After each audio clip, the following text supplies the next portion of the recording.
जब भी हम एस्ट्रोलॉजी की बात करते हैं, ज्योतिष की बात करते हैं, आपने सबसे सुना होगा या फिर आप जब भी वीडियो देखेंगे तो कहीं न कहीं वो सारी वीडियोज़ हैं, जो सारी चर्चाएँ हैं, वो कहीं न कहीं बृहस्पति, शनि और राहु, केतु के आस-पास ही घूमती हैं। कभी हम चंद्रमा की ज़्यादा बात नहीं करते, जबकि चंद्रमा हमारे कुंडली के लिए काफ़ी महत्वपूर्ण ग्रह माना जाता है, क्योंकि इसके अंतर्गत जो चीज़ें आती हैं, वो आपके जीवन को आगे बढ़ाने के लिए, सुगम बनाने के लिए काफ़ी महत्वपूर्ण हैं और काफ़ी मायने रखती है। तो चलिए मैं आशुतोष आपका स्वागत करता हूँ अपने चैनल दोषाकारा वैदिक एस्ट्रोलॉजी में। आज हम डिस्कस करते हैं कि चंद्रमा को कुंडली में क्यों इतना इम्पोर्टेंस देना चाहिए और क्यों वो काफ़ी सारी चीज़ों के लिए क्यों जिम्मेदार है, चंद्रमा एकमात्र प्लैनेट क्यों होता है। और जब भी आप कुंडली देखते हैं तो आपको चंद्रमा को थोड़ा ध्यान से काफ़ी अच्छे तरीके से स्टडी करना चाहिए। तो उसकी वजह को पहले समझते हैं और फिर अगर चंद्रमा आपकी कुंडली में खराब है तो उसको कैसे आप ठीक कर सकते हैं, और अगर चंद्रमा आपकी कुंडली में अच्छा है तो उसको कैसे का बेनिफिट आप ज़्यादा से ज़्यादा कैसे ले सकते हैं। तो सबसे पहले सब समझिए चंद्रमा किन चीज़ों का कारक है ना। तो अगर आप रिलेशन में जाएंगे तो सबसे पहले ये माता का कारक है, और किसी के भी जीवन में माता का क्या इंपॉर्टेंस होता है ना। अगर आप उसको मेटाफोरिकली समझे तो क्या है, माता यानी कि ममता की बात होती है, अनकंडीशनल लव की बात होती है, यहाँ पे नॉरिशमेंट की बात होती है ना, दया भाव की बात होती है, करुणा की बात होती है, कैसे सबको एक समान देखा जाए उसकी बात होती है। तो ये सारी चीज़ें ही तो जीवन का हमारा उद्देश्य है, किस तरीके से हम लोगों की भलाई करें अनकंडीशनली।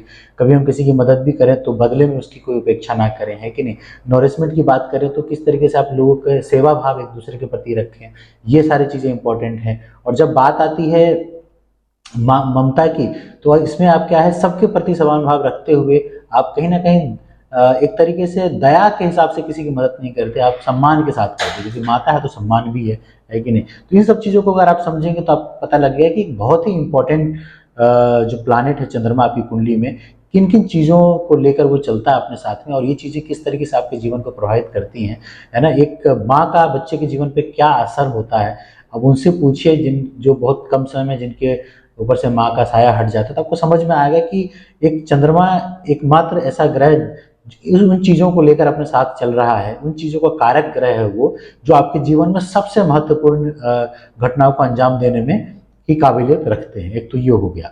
दूसरा, चंद्रमा जो है मन का कारक है कि नहीं। मुझे बताइए कि आप कई बार टेंशन में होते हैं, स्ट्रेस में होते हैं, बहुत सारी चीज़ें जीवन में घटनाएं आपकी होती रहती हैं, क्योंकि हमेशा सब कुछ तो अच्छा नहीं चलेगा, क्योंकि जैसे ही आपका जन्म इंसान के रूप में हुआ, इस ग्रह पे हुआ है, तो आप समझ मान के चलिए कि जीवन आपका कोई ना कोई एक पहलू जो आपके जीवन का होगा वो हमेशा ही अस्त व्यस्त होगा। कभी भी 100% आपके साथ जीवन में कभी भी अच्छा हो ही नहीं सकता। जीवन का हर एक पहलू हमेशा अच्छा रहेगा ही नहीं, कहीं ना कहीं आपको दिक्कतें रहेंगी। आप कुंडली में भी देखें तो किसी न किसी भाव से आपके कुछ कर्मास पेंडिंग होंगे, किसी न किसी भाव से आपके जीवन में समस्याएं रहेंगी, क्योंकि कहीं ना कहीं उस हाउस से रिलेटेड आपके कर्मास पेंडिंग है पूर्व जन्म में, जो अभी आप करने आए हैं। जब तक वो कंप्लीट नहीं होगा तो आप ये कुंडली के बंधन से नहीं जाएंगे, यानी जीवन के बंधन से आप नहीं हटेंगे। तो पहले घर से आपका जीवन शुरू हुआ, 12th हाउस यानी जो आपका मृत्यु का स्थान भी माना जाता है, पहले से शुरू होता है, 12th को सब खत्म होता है कि नहीं। इसलिए ये भी कहा जाता है कि लगन, अगर मेष लगन की कुंडली में आपका जन्म है और मीन लगन की कुंडली में है, तो मेष लगन कहने का मतलब है कि जीवन की शुरुआत है, जो राशि 12th हाउस है वो जीवन का कहीं ना कहीं अंत को दर्शाता है। इसलिए बृहस्पति को मोक्ष का कारक भी माना जाता है। तो उस हिसाब से आप समझिए कि कभी भी आपका जीवन हमेशा एक तरीके से एक समान रह ही नहीं सकता। लेकिन जीवन के लाखों परेशानियों के बाद भी अगर आपकी कुंडली में चंद्रमा अच्छा है तो आपका सबसे पहले जो कंट्रोल आएगा वो आपके मन पे आएगा। आपका मन विचलित नहीं होगा उन परेशानियों को देख के, आप सही टाइम पे सही डिसीजन लेने की क्षमता को विकसित कर पाएंगे। आप चाहे कितने भी विपरीत परिस्थिति में क्यों ना हो, आप कहीं ना कहीं उस चीज के सामने एक ढाल बनकर खड़े हो जाएंगे और फिर परेशानी धीरे धीरे खत्म हो जाएगी।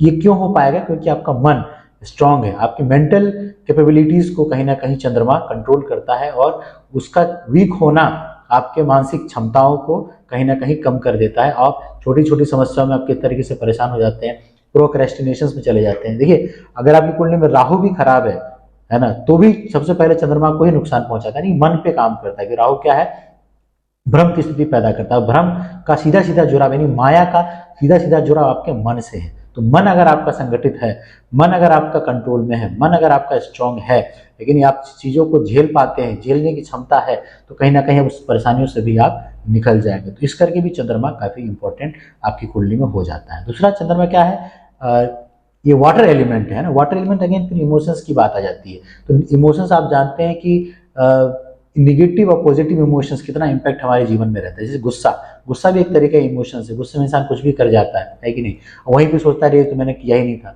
उसी तरीके से अगर आपको तकलीफ होती है, अगर आपको रोना आता है तो भी एक इमोशन है, तो कितना डीप इमोशन है। जब आप नाराज होते हैं, जब आप कहीं ना कहीं गुस्से में होते हैं, जब आप कहीं ना कहीं तकलीफ महसूस कर रहे होते हैं, तो उस समय की गई चीजें, उसमें बोली गई चीजों का असर लोगों के जीवन पर और आपके जीवन पर सबसे ज्यादा पड़ता है। जब आप किसी के लिए कुछ बोलते हैं उस स्थिति में, तो कहीं ना कहीं दूसरों को तो आप नुकसान पहुंचाते हैं, क्योंकि एक इमोशंस है ना, ये जो आपका गुस्सा होना या विचलित होना या आपका दर्द में होना, ये इस तरह का इमोशन है जो बहुत ही पावरफुल इमोशन है, तो उसका प्रभाव जरूर ही पड़ता है। उसी तरीके से प्यार यानी लव जो आप दूसरे के प्रति दर्शाते हैं, अनकंडीशनल लव, वो भी बहुत ही अच्छा, एक कह सकते हैं कि बहुत ही पॉजिटिव इमोशन तो है, लेकिन काफी स्ट्रांग इमोशन माना जाता है। और जितना प्रभाव प्यार का दूसरे के ऊपर पड़ता है, उतना ही प्रभाव उसका नफरत का भी उसके ऊपर पड़ता है। लेकिन जो भी चीज आप इस दुनिया को देते हैं, जो भी चीज आप किसी इंसान को देते हैं, तो उसके बदले 10 गुना वो आपको मिलता है। अगर आप प्यार बांट रहे हैं तो आपको 10 गुना प्यार मिलेगा, अगर आप नफरत बांट रहे हैं तो वही आपको घूम फिर के आपको मिलेगा ही, आप उससे बच नहीं सकते, क्योंकि सृष्टि का यही नियम है। तो इस करके चंद्रमा देखिए किन किन चीजों को कंट्रोल करता है। और वाटर एलिमेंट से अगर हम बात करें तो शरीर में आपके ब्लड क्या है, लिक्विड है, आंसू क्या है, लिक्विड है, तो इनका जुड़ा भी सीधे कहीं ना कहीं चंद्रमा से है। अगर आपका चंद्रमा कंट्रोल में होगा तो कहीं ना कहीं आपके शरीर में ब्लड का फ्लो भी अच्छा रहेगा, आपका ब्लड प्रेशर भी कंट्रोल में रहेगा, बहुत सारी चीजें उसके वजह से आपके शरीर में ठीक रहेंगे। तो ये हो गया आपका चंद्रमा का। आप समझिए कहाँ कहाँ चंद्रमा का प्रभाव है, कितना इंपॉर्टेंट है। अब आती है अगर चंद्रमा आपका खराब है, चंद्रमा खराब कब हो सकता है, जब कहीं ना कहीं राहु के साथ उसका कंजक्शन राहु के साथ कहीं बैठा हो, अगर अस्त हो, डिग्री वाइज बहुत ही कमजोर हो, या फिर 6 8 12 में अगर चंद्रमा बैठे बैठे हो, तो क्योंकि क्या है, चंद्रमा एक बहुत ही नेचुरल बेनिफिक प्लानट आप कह सकते हैं। तो जैसे ये किसी खराब घर में जाएंगे तो अपने एट्रीब्यूट्स में थोड़े कम हो जाएंगे, अपने आप को प्रोटेक्ट करने में लग जाएंगे। कोई भी अच्छा प्लानेट अगर किसी खराब ग्रह हाउस में बैठता है, यानी कि मेलेफिक हाउस में बैठता है, तो सबसे पहले वो खुद को प्रोटेक्ट करने में लगा रहता है, तभी आपके लिए कुछ करेगा। तो ऑब्वियसली जो उससे रिलेटेड चीजें उसमें वो कमी आ जाती है। तो अगर 6 8 12 में है तो उपाय क्या करना, देखिए कुछ उपाय तो आप हमेशा ही सुनते आए हैं कि हाँ, चंद्रमा का दान, चंद्रमा के वस्तुओं का आप दान कीजिए, जैसे मोती का दान कीजिए, दूध का दान कीजिए, दही का दान कीजिए, चीनी का दान कीजिए, चावल का दान कीजिए, क्योंकि चंद्रमा के वस्तु हैं। लेकिन जो कुछ व्यवहारिक रेमेडीज है जो आपको करनी चाहिए, जैसे अभी हमने समझा कि चंद्रमा माता के कारक है, तो सबसे पहले माता का सम्मान कीजिए। माता तुल्य जो भी स्त्री आपके जीवन में आती है, जब भी आप मिलते हैं उनका सम्मान कीजिए, है कि नहीं। दूसरा क्या है, इमोशंस के कारक है, तो कई बार आपको लगता है कोई तकलीफ में है तो उसको इमोशनल सपोर्ट दीजिए, उससे बात कीजिए, उसकी परेशानी को समझिए, क्योंकि ऐसा नहीं है कि हर बार आप सबकी समस्याएं दूर कर पाएंगे, और ऐसा भी नहीं कि हर बार समस्याएं पैसे से ही दूर होती है। कई बार आप अच्छी बातें कर भी किसी को मोटिवेट कर सकते हैं, और उससे भी उसका जीवन कहीं ना कहीं बदल सकता है। तो इमोशनल सपोर्ट दीजिए। तीसरा, अगर आपका चंद्रमा खराब है तो वाटर का कभी, पानी का कभी भी दुरुपयोग मत कीजिए, पानी व्यर्थ मत, कहने मतलब कि पानी का नुकसान मत कीजिए। अगर नल वगैरह खुला है, पानी बह रहा है, तो ऐसा मत कीजिए, जितना जरूरत हो सके उतना पानी का यूज कीजिए, तो इससे भी चंद्रमा आपका कहीं ना कहीं ठीक होता चला जाएगा। हाँ, अगर आपका चंद्रमा खराब है तो आप उसका नग मत पहने, क्योंकि देखिए जब आप स्टोन पहनते हैं तो क्यों पहनते हैं, कोई चीज अच्छा है, कोई चीज आपका दोस्त है और वो कमजोर है, तो उसको आप पावर देंगे, क्योंकि आप चाहते हैं कि आपका जो दोस्त है, जो आपके लिए बेनिफिक है, जो आपका योग कारक है कुंडली में, जो आपके लिए अच्छी चीजें ला सकता है, उसको आप स्ट्रांग बनाएंगे, है कि नहीं। और जो चीजें खराब है, जो उससे आपको नुकसान हो सकता है, उसको आप, उसकी डिग्री को आप कम करेंगे। और जब हम पूजा करते हैं तो प्रार्थना करते हैं, उसको मनाने की कोशिश करते हैं। तो आप रेमेडीज के नाम पे जब आप करते हैं पूजा, प्रार्थना, मंत्राजी, तो आप दोनों प्लांट कर सकते हैं, जो अच्छा भी हो कुंडली में, जो खराब भी हो कुंडली में। लेकिन जो खराब हो कुंडली में तो उसका आप दान कीजिए, उसके नख को मत पहनिए।